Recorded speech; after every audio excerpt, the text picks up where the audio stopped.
Evangelista isiniwalat ang kanyang realization matapos isugod sa hospital si Senador Cheese Escudero. Ibinahagi ni Heart Evangelista ang kanyang mga natutunan matapos ang health scare ng kanyang asawa na si Cheese Escudero, kung saan kinailangan itong airlift papuntang Maynila upang matulungan. Ayon kay Heart, napagtanto niyang mas mahalaga ang pamilya kaysa sa anumang material na bagay. At kahit ang mga fashion week at mga mamahaling gamit ay hindi na magiging mahalaga kapag ang kaligtasan at kalusugan ng mga mahal sa buhay ang nakataya, aanhin mo ang lahat ng to kung wala ka namang tao na you'd like to share it with.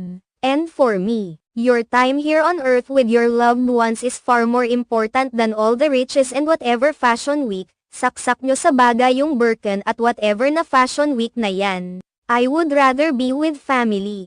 Ani Heart. Ang pahayag na ito ni Heart ay nagpapakita ng kanyang malalim na pagmamahal at pagpapahalaga